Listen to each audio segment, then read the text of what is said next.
paid most of it both ways. So this total is going to run over, I think, a little bit. So we're going to try and stay ahead of that curve. All right. Now, we were talking yesterday. I was going to ask you about whether this is the final the books wanted, and in our discussion yesterday, playing off of that, in one sense, I would guess it is. You get North Carolina, you get Gonzaga, you get the 2 number 1 seeds. But in another sense, perhaps it isn't.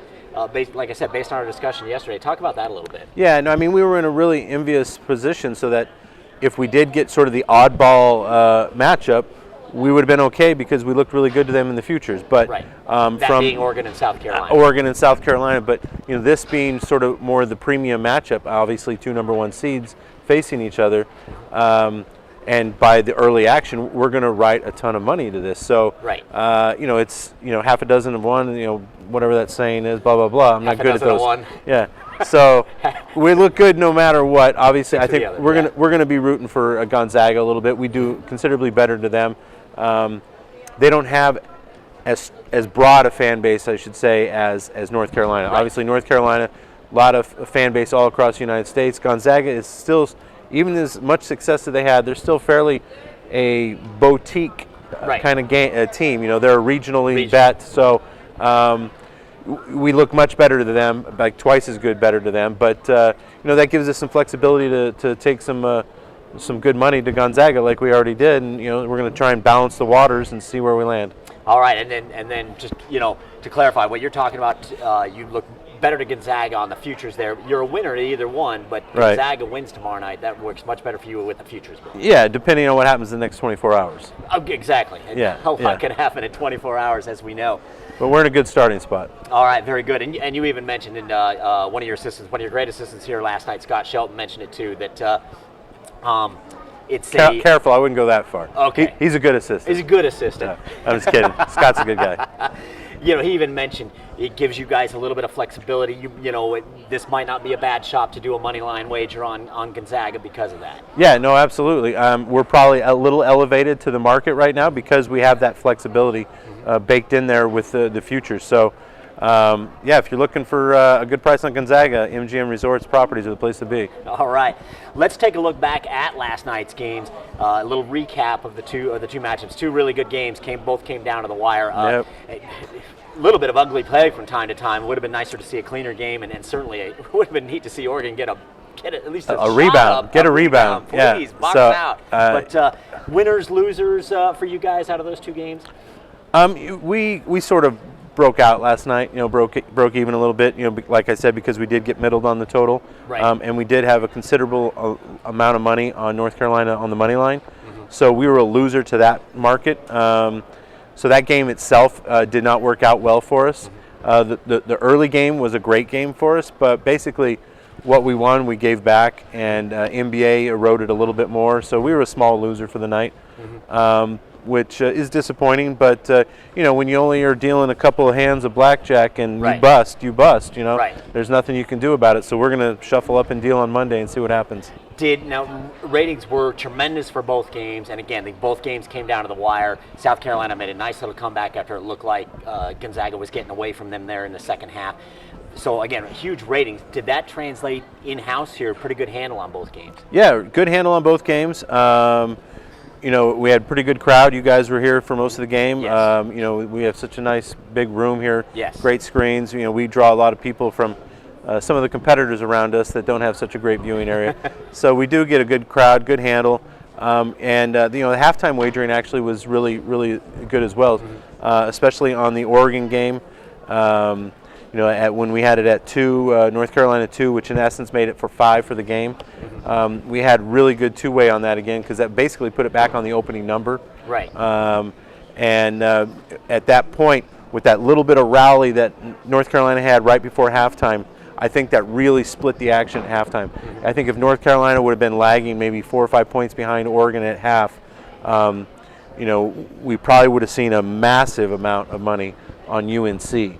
But with that little spurt where they put them up just a little bit, it split it pretty even. And the people that only got maybe 4 or 4.5 on Oregon, but still believed that they were the right team, right. I think they came in on the +2 at halftime. Right. And the people that believe that North Carolina was getting ready to go on a roll because they closed out the first half so well, came in on North Carolina. So that that was a really good halftime for us. We got really good two-way money. Well, speaking to that, let's just throw in real quick something we talked about yesterday. How did the MGM app work out for that yesterday? I assume there was a lot of activity on that at halftime as well. There was, actually, as UNC was making that little bit of a comeback right before halftime, the in-play line was adjusting back up and to the 5.5, and even a little bit higher than 5.5. I think there was a 6 at one point. When they had the 3, and I think they had the ball and looking to go up 5 right before half. Right. But then they turned it over, and Oregon had a shot with like 2 seconds left or something like that. But the market was kind of wild on that. It was going up and down a little bit. We did pretty good handle to it. Again, it's we have a relatively low account base still compared to some of the other properties that have been in the mobile for a couple of years. But as it's going along, I mean, you can really see that. The novice, the people that are recreational players and maybe not what I would consider professional sports players, are starting to embrace it a lot more. The pros are on it, and those are the guys that we've got to Sherlock Holmes and try and figure out who they are and make sure that we've got them adjusted right, so that we're not because our liquidity pool is like this. When it gets to be like this, then we'll have a little more freedom and flexibility to move around. But right now we got to play pretty close to the vest on that and keep it a tight watch on that. Sure, understood. Let's take a look. We got so today, before we get to tomorrow's men's championship game, we got today's women's final, and this is a real surprise here. Absolutely. Mississippi State, a 20.5, 21-point underdog. I think they actually went off on Friday night here and beat UConn. So you got Mississippi State against South Carolina coming up a little bit later today. What are the odds and the action on that right now? It's South Carolina's 3 on that right now. Basically, it's been pretty steady. We were discussing earlier beforehand. UConn not being in there, is that going to hurt or help the handle? Right. I think it is probably going to be a zero effect because we're going to get handled to it. UConn was such a strong favorite in most of these matchups that I think a lot of people were just shying away because it was almost an unbettable situation. Because UConn is dominant and going to win, but do they really need to win by 23, 24, 27? Right. Or do they just need to win by 16 and move on? And they're a team that's, not necessarily crushing the spread, so it put a lot of, it sort of backed the handle out, I think, a little bit. So I think having a little bit more competitive matchup might actually drive a little more handle. But a really bizarre matchup considering that UConn, I think, had a 40% chance to win the title, and I think Baylor was right behind them at mid to high 30% chance. So realistically, we're talking about these two teams representing probably a 13 to 14% chance of winning this title. Right, that's all that's left. Right. So bizarre matchup for sure.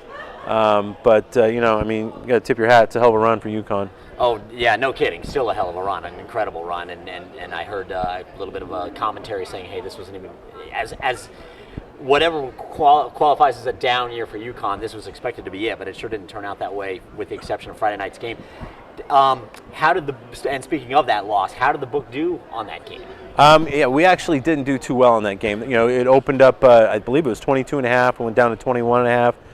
It got down to 19 at some places. We closed at 20.5, I believe it was. We had a lot of sharp money on the plus side on that night. So, we never had a shot at covering that and getting out from underneath that. No, they led most of the game. Yeah. Mississippi State did. So, it's just one of those things where the history and the power ratings from the past, not necessarily reflective of current form for both teams. And I think if we would have had if you just look, and I've always said that to my staff is, you need to skew our values of what we're putting percentages on, regular season versus current form playoff time. Sure. And we're always tweaking that sort of formula that we, what we take the numbers from the regular season and what they're doing currently, and trying to find the right match. Sometimes we're close. Sometimes we get pounded one way, and I always tell them, I said I'd rather go down, with our own formulation than just being part of the herd, being a sheep out there with whatever the market price is, because it is what it is. But again, it's also hard to step out, too far of your lane. So, right. Yeah, that wasn't a great game, but I think we got an opportunity to recoup here because we're going to get some good two-way action probably. Right, much more competitive matchup. And hey, we'll touch on one more thing here. Step away from basketball for just a moment. We can't ignore the fact that today is opening day in Major League Baseball. We got 3 games today. Let's just talk a little bit about where MGM Resorts books, including right here at the Mirage, where you guys are at on World Series odds. A little update. Any surprise teams seeing some action, anything like that? Yeah, I mean, obviously, I think everyone's got the Cubs as a favorite. We're 3-1. The entire world's got the Cubs as a favorite, so that's not a surprise. We've got the Red Sox right behind them at 6-1, and then 2 teams right behind them, Dodgers and Indians at 8-1. So that kind of rounds out the top of the list. A team that's getting a lot of attention and has been getting wagered on, especially in the last week or so, is the Astros. We have them down to, I think, 15-1 now. They were taking 20 and 18-1 earlier, the last week or so. So a lot of support for the Astros to do something this year. Good young club down there, decent pitching staff. So we'll see what happens there. But that's sort of the team that seems to be the popular choice right now. All right, so a little look at the baseball World Series futures as well. And finally, hey, we got to wrap this with well. First, let me point out, if you are checking us out on YouTube today, which I hope you are, or if you're periscoping with us, that's great too. However you're looking at us today, we appreciate it. But we do want to remind you that on our YouTube channel, Covers YouTube channel, we got a great promo going on right now. Go to the YouTube channel, subscribe. You get entered into drawings where we're giving away a bunch of great Covers gear, T-shirts, hats, coffee thermos mugs that are really cool, lots of other great stuff, swag packs basically that we're giving away, and all you got to do is subscribe and you're in the drawings. And of course, as we finished yesterday, I'm going to throw in a Play MGM polo shirt in that swag pack too. Oh, there you go. So very kind of Jay Rood, throwing a little Play MGM polo shirt to go with at least one of those prize packs. We'll give you a little bit more gear to look at. So head on over to our YouTube channel. If you're already on there now, checking out our live stream here, then please hit the subscribe button and you'll be automatically entered, and we'll see if we can hook you up with something. And then, of course, as we did yesterday, we have to have a little friendly competition inside here. We got our Pop-A-Shot going on stage left as you face us, I suppose, stage right. Got to think, how did that work for that Rush album, exit stage left? Jay and I will have a little friendly competition, and then we'll wrap this thing up. I think you guys are just trying to build my ego after letting Jeff have all the advantageous. I lost to everybody yesterday. I'll let you have visitor side even. Okay. Are we all set? Are we on the right thing? Just push play. Okay, as soon as the clock goes, man. We need better light over here. I can't see. Wow, excuses flowing already.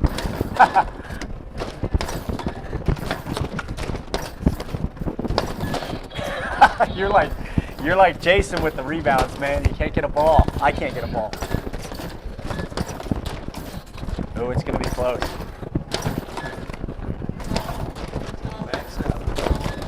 Which are worth a lot of points.